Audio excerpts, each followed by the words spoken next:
Good afternoon, Tommy Curran. How are you, friend? Hello, boys. What's going on? I'm tremendous. Top of the world. Well, it's a bit of a slow week because the New England Patriots have at least one side of the ball to fix. So, Tommy, why don't we start there? How do you think this coaching staff goes about trying to get this offense to function better and more efficiently? Well, they're going to pop the hood, and they're going to look in there, and they're going to see a whole mess of frayed wires, torn fan belts, and just unlubricated parts, shall we say. And they're not going to know where to start, because the issue with the offense is not that there is one issue, but there are myriad issues, and it's hard to find the root cause. To me, they don't have enough skill on their offensive line, and Matt Patricia is spread too thin. That's not going to magically disappear.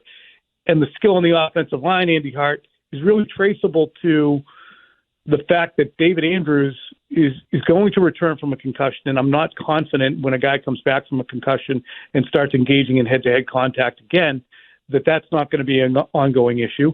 And the same thing with Marcus Cannon, who was basically added after the season because the guy starting in that position couldn't get the job done. I don't think that they have the tools. I don't think they got the parts to fix it. I would agree, and with that offensive line is where I wanted to go next. In your perfect world, or maybe not perfect world, in an acceptable world that comes after the bye week, who are the 5 starting offensive linemen, and where do they line up? Trent Brown, Ted Karras.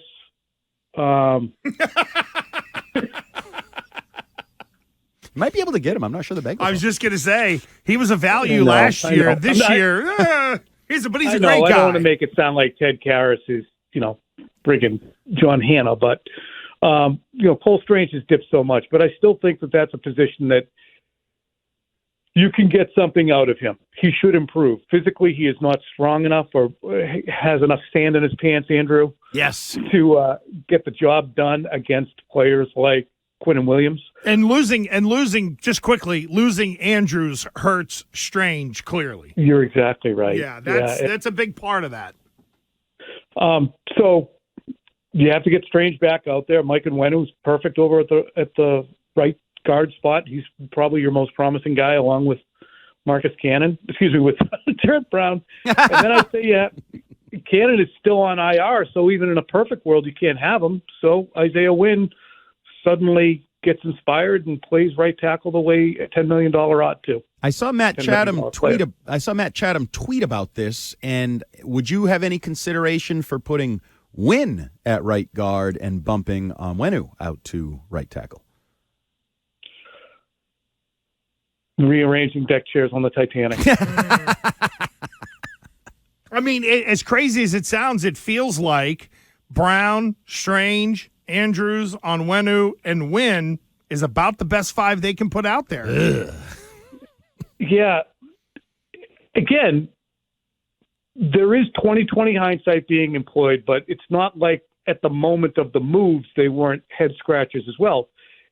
Shaq Mason wasn't making a mint in 2022, and the Patriots moved on from him for Mike Onwenu, who, as we said, is one of their better guards. But they're short-handed at guard now because Onwenu's there and Strange isn't playing well enough to be relied upon, nor is his backup, who's Isaiah Wynn.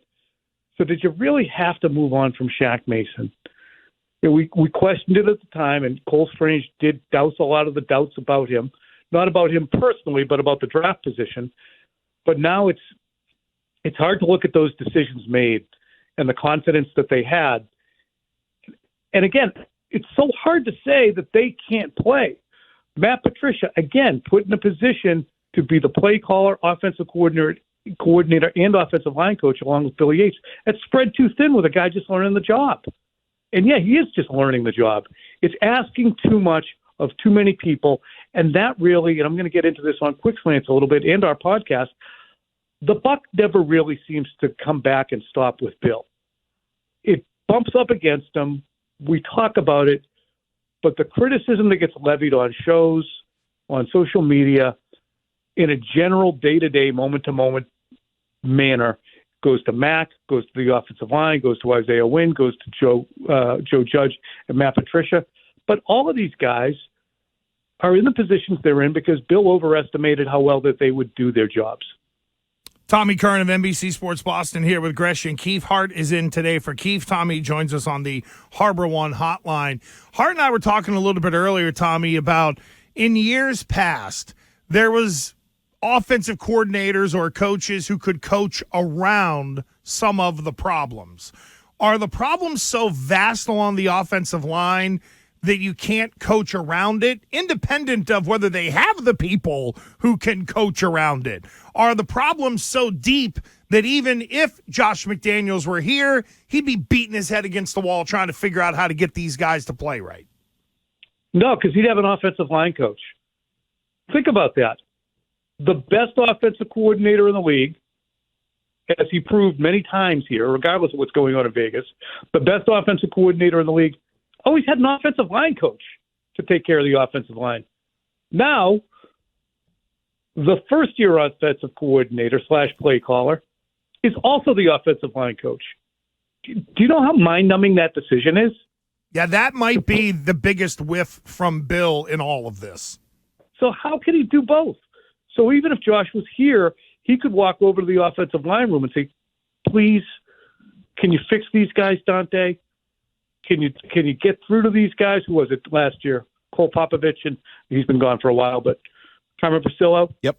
Right, Andy? Yep. Can you get these guys to do this for me, please? But now Patricia has to go from a quarterback's meeting or a play caller meeting, and then march into the offensive line coach and say, yeah, I'm under orders from myself to fix you guys. So, Tom, you know me. I'm an eternal optimist. I try to stay positive. And what are you laughing at over there? Sunny side of the street. Yep. Oh, yeah. That's me. This defense has looked pretty good, and I know the competition hasn't exactly been great, but Matt Judon, he's talking about Uche being great. Wise has been good. The back end, I think, has probably been better than maybe we expected. How sustainable is that? Is that glass half full part of the team capable of maybe surprising us over the second half of the season as some of the offenses get more challenging? Yes. Ooh. They absolutely are. They are lugging behind them a 2-ton dumpster fire with the offense. But, yeah, they are. Can they stop a dual-threat quarterback? That's the only question, really. Those two losses that they had against Lamar Jackson and Justin Fields, you erase those and it's a 7-2 team. Okay, I know. You're not supposed to do that. But the first loss of the season was against Miami, in which there was one defensive breakdown the entire friggin' game. That was on Duggar and Bentley failing to tackle Jalen Waddle. Yep. 27 game. So, yeah, they can create it to a point where they can lug this team forward. I really believe that, and that is to my surprise. And interestingly enough, the collaboration that existed on the defensive side of the ball last year with Mayo, Steve Belichick as the play caller, and Bill Belichick as their overseer, with Bill devoting more time to the offense and those guys on defense, and give credit to Bill for the guys he brought in, but they're playing better. I'm not saying having Bill out of the mix is making them better, but those guys are better coaches now, I would think.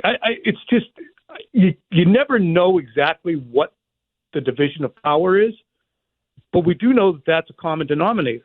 Bill's now on the offensive side of the ball because the collaboration he's got going over there isn't working. Now the collaboration in year 2 or 3 or whatever it is on the offensive side of the ball is going better. Help me. What does it mean? Has special teams leveled out a little bit? Are they going to be okay there? I think Marcus Jones is a dependable punt returner. I think Jake Bailey is trying to kick his way right out of his contract and onto the sidelines and maybe right out of the building.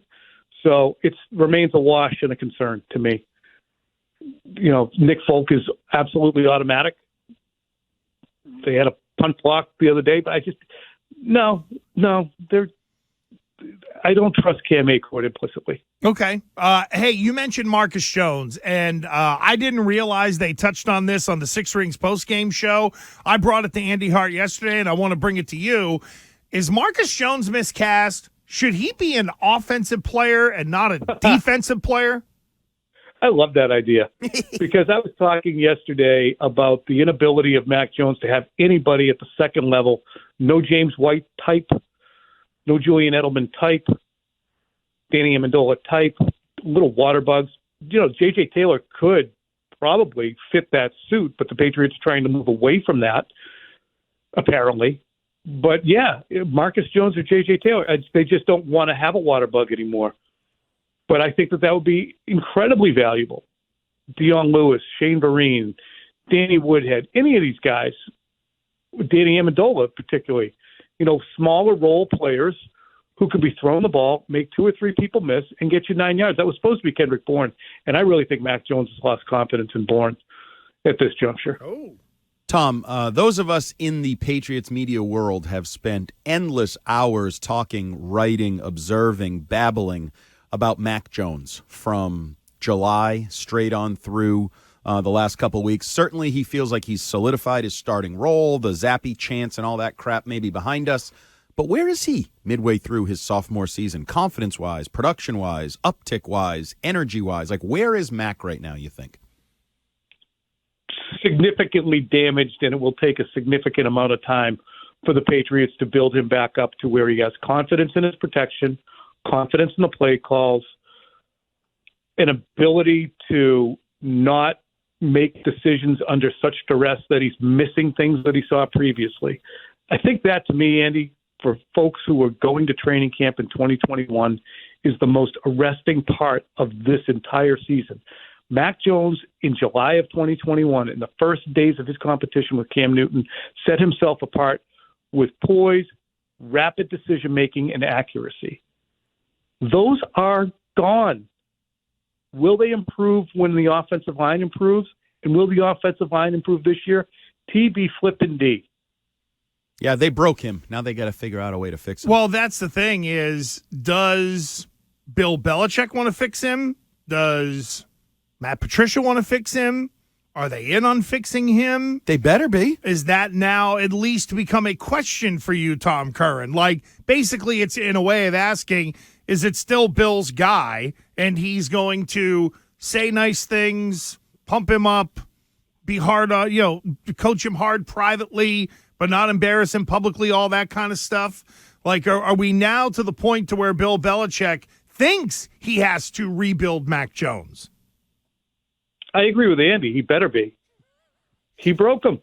He made decisions surrounding Mac Jones with the McDaniels succession plan that didn't exist, and then a system change, terminology change, and some of the personnel decisions on the offensive line that leveraged Mac's trust.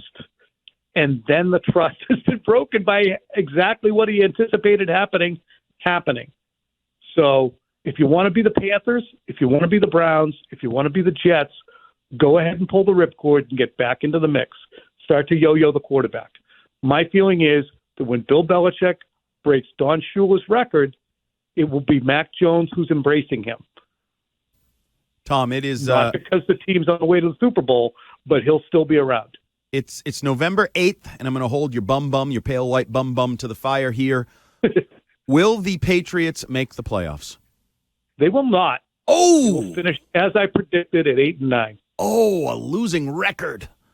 Oh, that hurts. Boy, that leaves a mark. That leaves a Cam Newton-like mark. Wiggy's going to drive in and yell at you.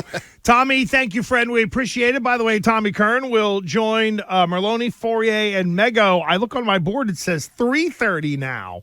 Yeah, we had to go to 3. They had locker room access at like 4 o'clock, so I was scurrying out of there, and so this is better, 3:30 before the locker room. Perfect. There we go. So 3:30 on Thursday with Merloni, Fourier, and Mego, and, of course, on Sunday, WEEI Football Sunday. Tommy, thank you. We'll talk to you soon.